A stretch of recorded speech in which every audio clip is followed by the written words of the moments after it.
देश में 1 अप्रैल 2026 से नया लेबर कोड लागू हो गया। ये बदलाव केवल कागजी नहीं है बल्कि आपकी इन हैंड सैलरी, काम के घंटों और रिटायरमेंट प्लानिंग को पूरी तरह से रीसेट करने वाला है। सरकार ने 44 पुराने कानूनों को समेटकर 4 आसान कोड्स में बांट दिए हैं।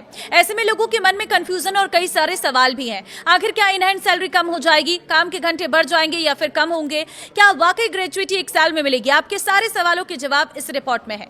नमस्कार, मैं हूं आपके साथ ममता तिवारी और आप देख रहे हैं न्यूज 18 का डिजिटल प्लेटफॉर्म। हमारे देश में अब तक जो श्रम कानून चल रहे थे वे दशकों पुराने थे। आज की पीढ़ी की जरूरतें और काम करने का तरीका, जैसे वर्क फ्रॉम होम या गिग इकोनॉमी, पूरी तरह बदल चुका है। नए कोड्स का मकसद ईज ऑफ डूइंग बिजनेस के साथ साथ ईज ऑफ लिविंग भी है। ये सब कुछ डिजिटल और पारदर्शी बनाने की कोशिश है। अब नियम पूरे देश में एक साथ यूनिफॉर्म होंगे, जिससे कर्मचारियों के लिए जटिलताएं कम होंगी। नया लेबर कोड लागू होने से सबसे बड़ा डर है जो लोगों के मन में आया है वो है सैलरी को लेकर। पर इस पर थोड़ा गहराई से आपको समझना होगा। भारत में श्रम कानून में हुए बदलाव के बाद अब सबकी नजरें अपनी सैलरी स्लिप पर टिकी हैं। न्यू लेबर कोड के वेतन की परिभाषा को पूरी तरह से बदल दिया है। इस बदलाव का सबसे बड़ा असर कर्मचारियों की इन हैंड सैलरी और भविष्य की बचत पर पड़ने वाला है। अब किसी भी कर्मचारी का बेसिक वेतन उसके कुल वेतन का कम से कम 50% होना अनिवार्य है। अब तक कंपनियां कई कारणों से बेसिक पे को कम रखती थी, जबकि house rent allowance, HRA, conveyance bonus और विशेष भत्तों का हिस्सा अधिक होता था। नए नियमों के मुताबिक अब यदि ये तमाम भत्ते कुल वेतन के 50% से अधिक होते हैं तो उस अतिरिक्त हिस्से को भी सैलरी में ही जोड़ दिया जाएगा। बेसिक पे और महंगाई भत्ता, डीए बढ़ने का असर प्रोविडेंट फंड और ग्रेजुएटी योगदान पर पड़ेगा। नए नियमों का सबसे अधिक असर उन युवाओं पर पड़ेगा जिन्होंने अपना प्रोफेशनल करियर भी शुरू किया है। मध्यम और वरिष्ठ स्तर के कर्मचारियों के लिए यह बदलाव थोड़ा चुनौतीपूर्ण हो सकता है। वरिष्ठ कर्मचारियों की सैलरी में आमतौर पर वेरिएबल पे, इंसेंटिव्स और भत्तों का हिस्सा अधिक होता है। इसका दूसरा पहलू यह है कि इस्तीफे या रिटायरमेंट के समय उन्हें मिलने वाली ग्रेजुएटी की राशि काफी बढ़ जाएगी।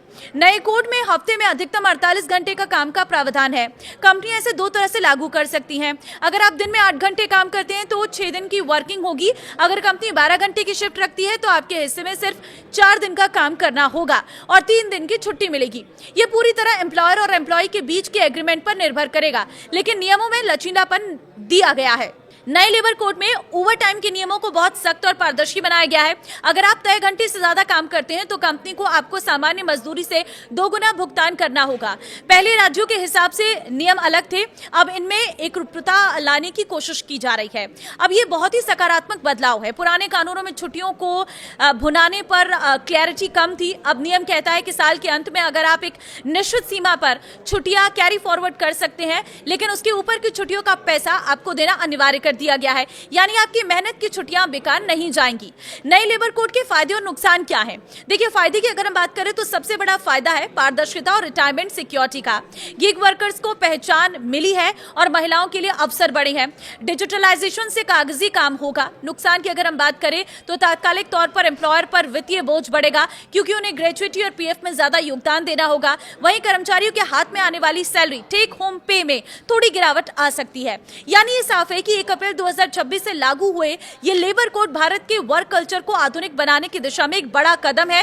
शुरुआत में थोड़े तालमेल की जरूरत होगी, लेकिन लंबे समय में कर्मचारी और कंपनी दोनों के हित में रहेगा। अब आप इसे क्या कहते हैं और कैसे देखते हैं, मुझे कमेंट में अपनी राय जरूर दें, लेकिन इस वीडियो को सभी कर्मचारियों के साथ शेयर करते ताकि नए लेबर लॉज के बारे में सभी को पता चल सके।